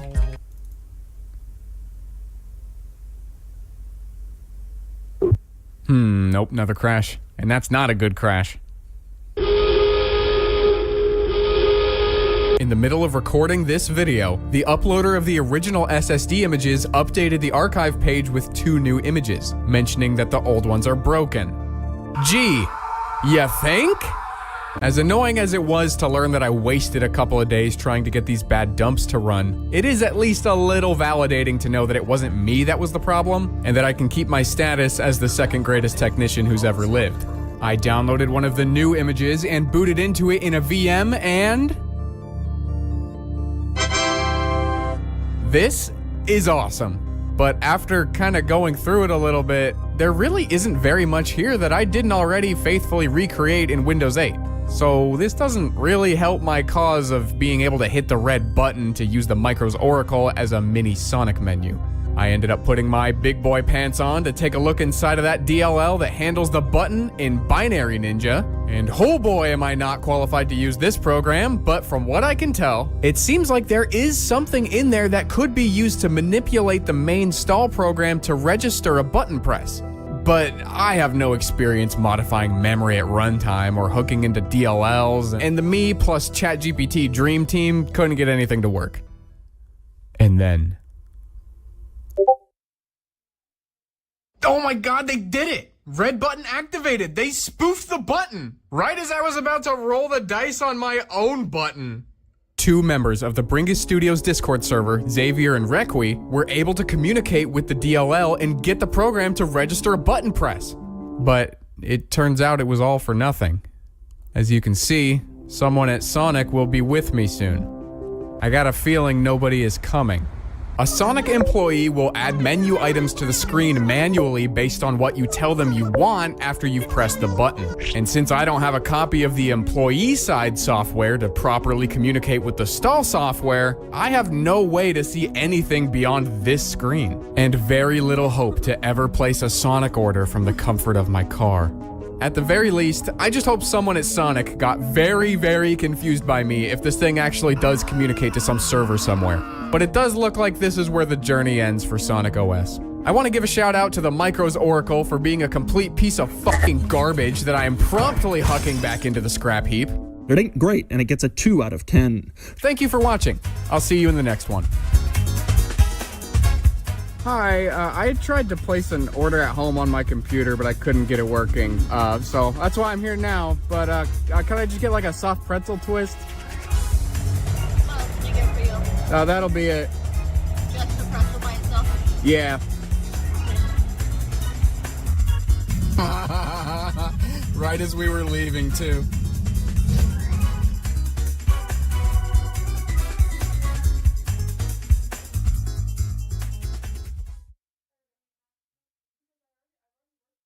It doesn't fit on the table, but it's NVIDIA, it's disgusting, and it weighs 46 pounds. Hey smokers, Bringus1 here. So I was chasing after my pet rat on a Thursday evening, and he scurried his way over to my local recycling center, and he showed me this behemoth. It's NVIDIA of some kind. I don't think this is made by NVIDIA. If anything, it's made by Cooler Master, and it's just, how do you not? Look at this thing. This thing is on wheels. 2 graphics cards. We've moved away from that as a society, but it was a different time. A switch, and look at this. Oh, you know, just an AC plug. Very normal expansion card. What's inside? The giant NVIDIA computer. Oh. This is a goddamn disaster. Back in my day, the lighting on our computers drew 10,000 watts and only displayed in one color, and we liked it. I do not believe that this is a pre-built computer. And if it was, good God, I hope they're not still in business. What I know for a fact, though, is that this is the case. The Cooler Master Stacker 830 NVIDIA Edition. Yep, that's our idiot right there. It is not currently functional. As you can see, the 24-pin is not plugged in. And there's a whole host of other cables that are just not plugged in. Exposed pin fan header just kind of chilling in the rat's nest. So I figured this thing is in need of a complete rework. So I think we'll just take all of the pieces out one by one and see what we've got here. First up, GPUs. You know, I think this is actually my first SLI computer ever. Well, how do you get these out? Oh, you see that? I'm moving the whole motherboard. It's one of those computers. So what, do we just like yank on the handle? No? Oh, yes. We do just yank on the handle. It's like having my own tiny little server rack. Except everything fucking sucks. Out you come. Remember this from like 2 minutes ago? It literally just goes to this cable. This cable that is itself. Look, you can just... Oh, you can just... Infinite power. Imagine how funny it would be if I pulled these out and they're Radeons. I mean, they're not because of the SLI bridge, obviously. But that would be silly. Come on, 4090. Close enough. It appears we have been blessed with an 8800 GTS 320 megabyte. I take it these are the same thing? Isn't that how SLI works? They gotta be the same? Yes. This little switch, though, this looks like it runs with these red wires over to like a mummified connector. And then it goes to this Molex. And then it goes to 2 taped wires, which goes to another Molex, which goes to this mystery box right here. Oh, and this has got wires on the end of it. And those go, some of them go to the front. They go to the neons. And you can't just take it out. It doesn't go. There we go. And now that all the cables are out, I believe we have permission to pull the whole board tray. Very nice. Let's not drop this. Well, that's kind of cool. Wait a second. Okay, so these are the rails that the motherboard tray slides into here. But look at this. There's the same rails on top. Can you put this in upside down? What the heck? What the heck? You can do that. Fuck it. Reverses the internal layout of your computer. This might be the most mechanically interesting computer I've ever seen. Oh, I think I see what that AC plug is for, but it's also for not right now. We're not done with the motherboard yet.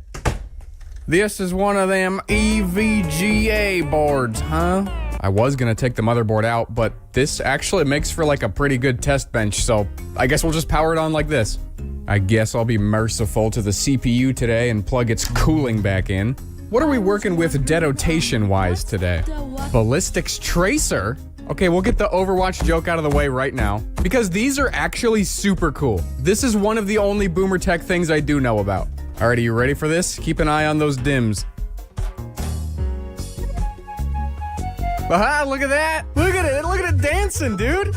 Those are so cool. I was gonna say this whole thing about like, yeah, I know it's like kind of dopey in the era of RGB RAM and all that, but you know what? Nah, screw that, dude. Actually, unironically sick.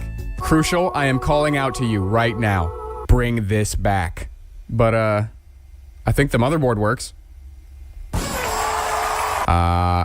No video port though. Just one GPU for now. I don't think my little heart could handle the excitement of 2 this early. Nothing? 7F. 7F either means no video card is detected or waiting for user input. And considering our screen looks like this, I don't think it's very happy with our video card. Alright, I guess just one GPU is too much excitement for its little heart. GTX 745 going in. Okay, our motherboard's working like a champ.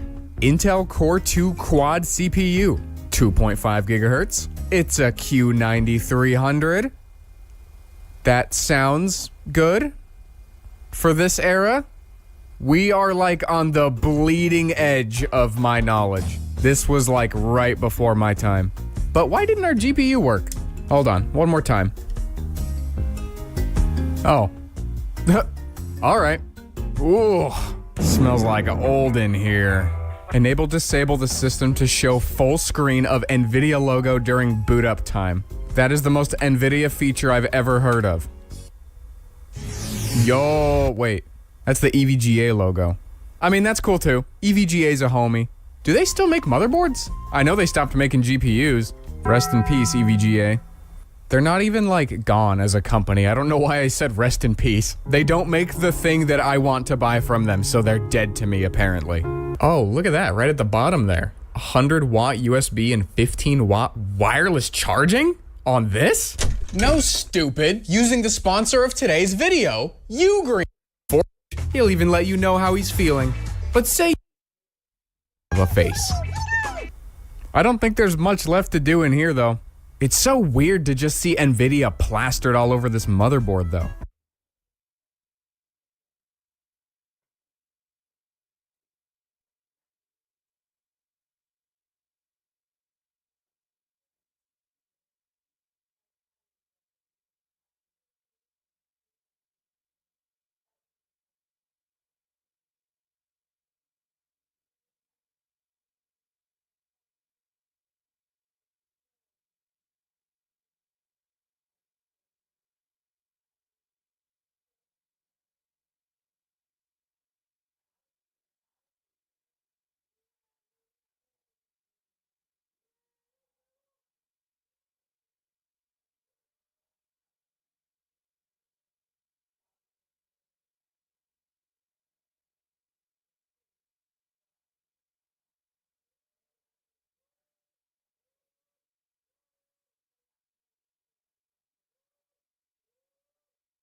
When did they stop making chipsets? I think it was around this era. Oh. What is this? Actually, hold on. I screwed up. I think we can reveal some answers. God, this thing is heavy. By looking into the front panel. Boop. So here's our thing with the AC plug. That's the FSP logo. They make power supplies. Booster X3. What does that mean? I don't think we're allowed to find out until we get this other side panel off. There was another neon behind that side panel. Why? Okay, unlock. Come to Papa. It appears it has some baggage. I am moving my phone right now. I'm not shattering the screen again. At least the further we go, the lighter this thing gets. I think I need to deal with this now. Okay. Can I please have my FSP Booster X3? Oh, what did I do? No, just go. There we go. There we go. Perfect. I guess it's a power supply? I mean, that's on brand for FSP. It's a 300 watt power supply, and it only does 12 volts with noise killer. I'm just guessing here, but this kinda looks like it was a retooled server power supply, and they fit it into a 5 1/4 bay enclosure. You can see it's got like server power supply fans right there. And I'm guessing the whole point of this thing is that if you had a computer that didn't have a beefy enough power supply to power your fancy new GPU, or set of GPUs in our case, you can just stick this thing in the front and then there you go. You got another 300 watts of 12 volt. That's kind of cool. I dig this. I dig this a lot. I wonder if these are still a thing. You know what's kind of weird though? I don't know if you guys can see that. Nope, you cannot see that at all. The power supply that's in this thing, though, is 850 watts already. Now, I'm no Core 2 Quad and whatever, what was this? 8800 GTS expert, but did this system really need that booster thing with 850 watts of power supply? Let's find out. One CPU, Q9300, 4 DIMMs, DDR2 I think it was, 256 meg sticks, NVIDIA, 2X, oh we gotta go way down for this one, SLI, storage, which I don't think there was any of, so we gotta look into our gamer crystal ball here. This guy, hardcore gamer, what's he gaming on? I'm gonna say 3 7.2K RPM SATA drives, and then 1 10K like Velociraptor drive. Optical drives, probably 1 even though they're bad. 1 gaming keyboard and 1 gaming mouse. Other devices. 5. Oh. Cold cathode. I think those are the neons. I bet you those draw so much power. That might be what puts us over. Actually, turns out I was wrong. They're surprisingly efficient. And then we'll say like 2 USB 2 devices. Fans, you know, surprisingly, I think there was only 2. Monitor, I don't know, 3. 32-inch, he's balling out. Always on, 24/7 gaming. And what's about that gonna cost us, huh? Oh, 466 watts? That's not even remotely what I expected it to be. Holy crap, this computer was overbuilt. But since this is still a thermal take from the mid-2000s, it's not getting let off the hook that easy. 12.17, okay. 5.08, that's fine. And 3.38, that's good enough. Voltages look fine. And I wanted to make sure the power supply was working good because I wanted to use it to test something. I believe there is 1 neon that did not get cracked. I want to see if it still works. All right, let's see. Okay. Do I have to hit a button? Is this just broken? Oh, wait, maybe I had to do this. Whoa! Let's turn the power supply off, then connect it, then back on. Nope. I really hope I didn't just kill it. That would kind of suck. I saw like a spark in here, and then I think I saw something on here. I don't know. I gotta look at the footage. Oh, the power supply turned off. I wonder if it's shorting. Yeah, I think it's shorting. Oh. Yeah, I think I can tell you why it's shorting. The genius that wired this, they connected ground to 5 volts. You know, I don't think that's the way to do it. Okay, so what if we... And then... Oh, it works! Can I touch this? I'm either going to become a superhero or fucking die. Nah, just kidding, this is cool. Although I can see why we moved past this. Even with the lights off, it's not that bright. They should make LEDs that emulate this. That would be kind of funny. Just 2 really bright ones right in each end. Well, that's kind of cool. Look at that, there's 2 of them that work. Okay, hold on. This one right here is a guaranteed no-go. It has cracked in half. The other one, maybe. Hold on, I gotta undo this disaster. Can we make lightning strike twice? And ideally not through any critical organs? 3, 2, 1, flip. Oh, look at that. Yep, so this one's dead. But look at that one down there. He's still kicking. That's crazy. I thought they were all toast. This is where the Velociraptor drive would have gone. Looks like a nice place to have an edge. Nice. Fits perfect. And then the other fan that I spotted, ooh, is disgusting, but it's right here. It's been like 15 minutes, and okay, I will say now they're pretty bright. That's not too bad. Now that we've seen everything, I think it's time for a sick build montage. Master Stacker with the bed splatter, looking like a mason jar. Stinky gamer went too far. 4 out of 5. TrustedReviews.com. Dells are jealous. I am plugged in the bomb.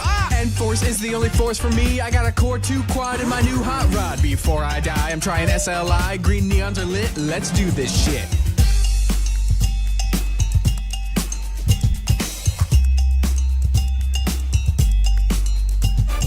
Might need a little bit of RGB and trust me, don't worry, it's set to green. We don't need the booster, bro, we'll be fine. We got the thermal take. Is that coil wine? N-Force is the only force for me. I got a Core 2 quad in my new hot rod. Before I die, I'm trying SLI. Green neons are lit, let's do this shit. N-Force is the only force for me. I got a Core 2 quad in my new hot rod. Before I die, I'm trying SLI. Green neons are lit, let's do this shit.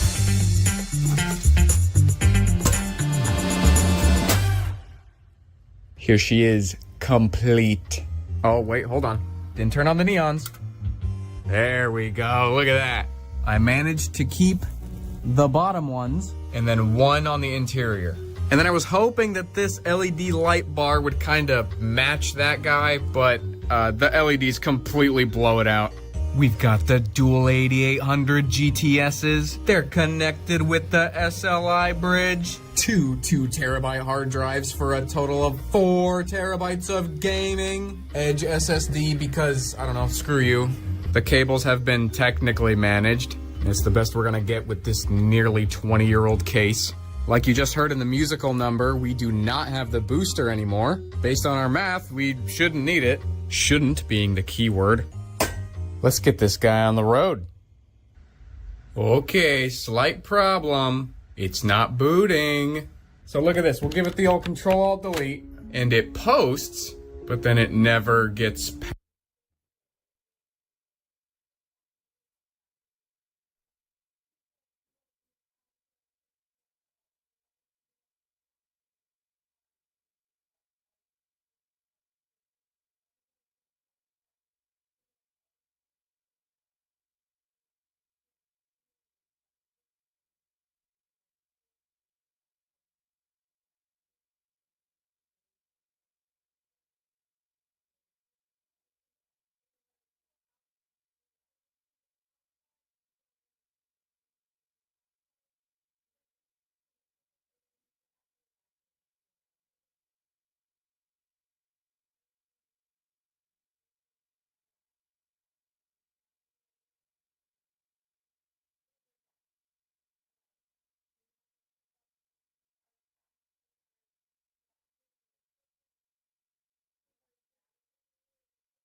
Past that. And the really lame thing is that it does if I put in the GT 745. So one of our graphics cards might be bad. Well, I've just got one of them in there right now and it's not working. And the really epic part is that the other one is on this test bench and that's not working. But if I move it from the primary PCIe slot down the motherboard a little bit to this one, we're fine? I guess I'll try the same on this and see what happens. Oh, it doesn't like that. Please move the graphics card to PCIe by 16 number 1 slot for non-SLI operation. Nice. The one on the test bench is clearly working. I'm gonna attribute this crap performance to the fact that it's not in the main PCIe slot, but it's doing stuff. It is functional. This is kind of spooky and it might be a bad idea, but I am going to try to flash the stock BIOS to the graphics card. The only thing I can think of is that the previous owner of this computer was too hardcore of a gamer and they put some weird BIOS on it and it's causing issues. Not a clue if that's actually what's going on, but it's what we're doing. No NVIDIA display adapters found. Of course. Of course. Okay, hear me out. We take the scam 256 gigabyte flash drive from AliExpress, we plug it in, it registers as 268 gigabytes, we turn it into a FreeDOS boot disk. It's already broken. Okay, thank you for nothing. We take the It's All About TASM drive, make that into a FreeDOS boot disk, boot that sucker up. Aha, there we go, GeForce 8800 GTS. Well, actually, maybe I'll do the sensible thing first and we'll just try a BIOS update on this motherboard. I didn't even know Windows 7 could do this. Yeah, okay. Thanks, dude. Create floppy. Oh boy. Unable to open A. All right, well, you know what? Congratulations, Disk E. You have been promoted to floppy disk. There we go. Create floppy. Yes. Damn it.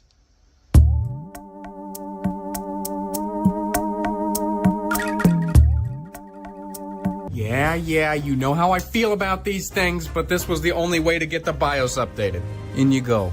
Look at that, it's even green. But either way, apparently this was not the right BIOS update. That's just so cool. That's our motherboard. Whatever, dude. Just f me up, NV Flash. Oh, that was simple and painless. Let's see if it made a difference. Oh, hey, look at that, it actually did. It's in the primary slot. I'm genuinely shocked.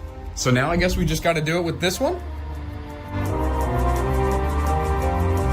Okay, second one is done. This is the one that I did first, and I'm going to identify it by putting a Beefy Computer sticker on it, available for a limited time in Bringus Sticker Pack 2 at the link in the description. See you later, GT745. All right, single GPU test. And,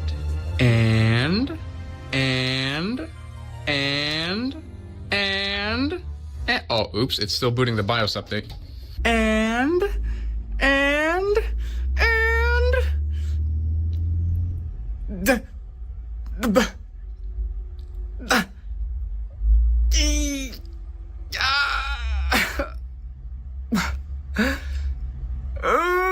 okay, I'm at my wit's end here. What are the odds that I Chekhov's gunned myself? What are the odds that the 6-pin PCIe connectors on this power supply are just not working? Probably pretty damn low because I just plugged in this 1060 that also uses a 6-pin and that booted fine. But like I said, I'm at my wit's end here. Please, I just want to game. Okay, this is really weird, but if it works, I'll take it. Nope. New BIOS update going in. This one appears to actually be doing something. You guys hear that? It's the beeps of progress. Oh, listen to all those beeps. We're making a lot of progress. You're a new motherboard. You're a changed board. Let's see it. Let's see it. Let's see it. Let's see it. Let's see it. Let's see it. Let's see it. Let's see it. Let's see it. Let's see it. Let's see it. Let's see it. Oh my God, we're not gonna see it. In a last-ditch attempt to do anything with this, can we boot Linux? Oh? What? What do you mean? Why does this just work? Great, good job. You just spawned a bunch of smug Linux user comments. But get this. Now that Ubuntu is installed to this SSD, oh, guess who's not booting anymore? This is unreal. This is genuinely the craziest shit I've ever seen. I'm just like on autopilot now. I am the computer technician villager type from Minecraft in this current moment. Wow, this is hot. One stick there, one stick there. Cool. Alright, was there any point to doing that, or was that another waste of time like the last 700 other things I've done? Big surprise there. There comes a time in every Bringus's life where he thinks he's seen everything. Up until today, that time was now. Not anymore.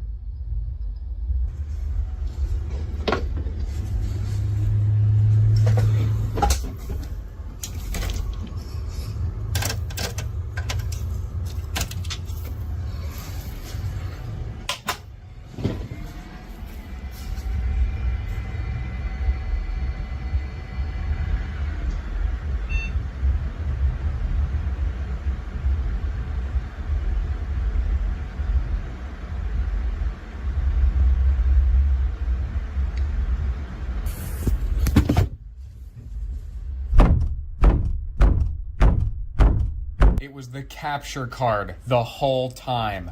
Cause see, look at that. I just patched the video signal through directly now. And what do you know? That is bananas, man. That thing is usually super reliable. I've been using this thing for basically every single video. Hell, this thing worked on the Dell Dimension. But nope, the one EVGA part that has failed us today. Anyway, who wants to game? Look, it's Steam. Steam from the steamed clams we're having. Which I guess will stop running on Windows 7 in 0 days. Considering it said that yesterday too, I think we'll be okay. Our SLI setup is online and functional. I ended up setting up our hard drives in a RAID 0 configuration. Just seemed like the batch crazy kind of thing that the previous owner of this thing would have done. Not too bad for a couple of decade-old spinning hunks of metal. Oh, something has gone horribly wrong. No wonder it took about 18 hours to download these games. And speaking of these games, here are our games today. If I installed Windows 10 instead of Windows 7, I could have tried some more, but come on, do you really want to miss out on this? Look at this! It's so shiny and it blurs everything behind it. Oh my god, I love Aero Glass. Right now, these are in the order of what I think is going to work best. I have already pre-validated that everything launches at least, so we have that going for us. And I wanted to do CS2, but it said our CPU was missing an instruction. Not much we can do about that, but at least I can downgrade it back to CSGO, so we can play CSGO. And without further ado, Half-Life 2. Everything as high as it'll go? Not you.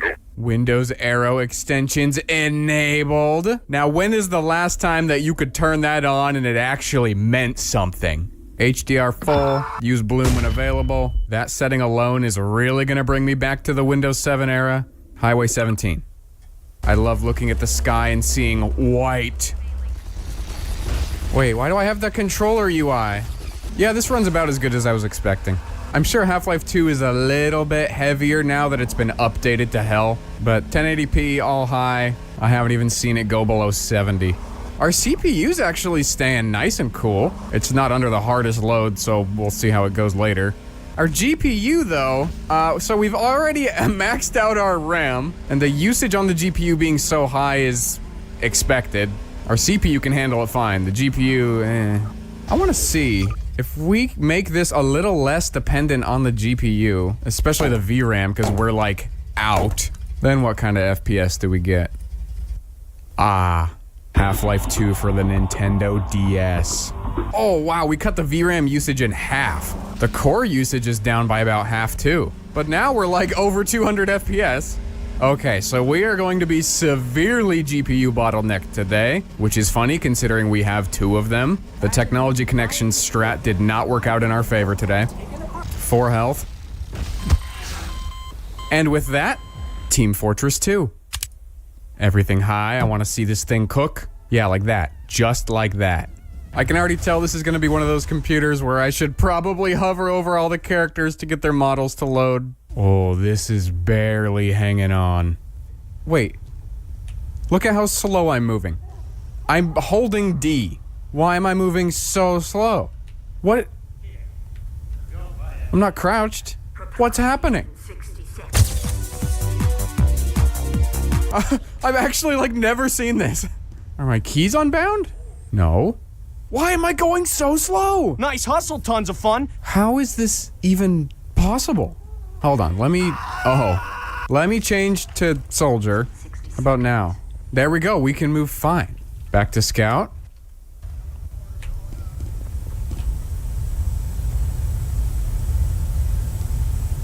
Oh boy. Oh boy. We haven't crashed. This is gonna be one hell of a frame time when it's done. Oh, wait a second. The game's still running. Huh. Okay, Team Fortress 2. What? Borderlands 2 is running in the background and taking up 500 megabytes of RAM? What do you mean? No. And closing that caused TF2 to crash? Did I actually sign up for this today? Or am I just really unlucky? Audacity is really making our CPU idle at 25% usage. Is that Audacity? Oh my god, it totally is. And just like that, 0%. Hey, nope, get back. There we go. Okay. Now, as I was saying, Team Fortress 2. Right off the bat, I can move at scout speed. Infinitely better experience. And look at the frame rate. I was too busy focusing on not being able to move last time that I didn't really get a great look, but I don't think it was this good. Oh, that was weird. Oh, this is really weird. Oh, the frame times. Please. We are bordering on unplayable. Oh.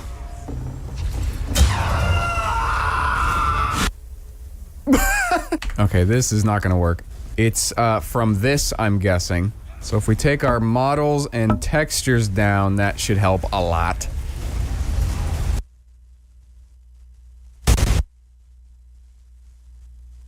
Huh. Certified source engine moment. It is more playable. Sometimes it's actually not bad. Like in here, this is fine. But then you get out into the action. Oh. Okay, no more screwing around. Everything low. No, I want my revenge. I think that was the guy. Did I get him? What's going on with the rocks up there? That's a little weird. But I guess this is mostly fine.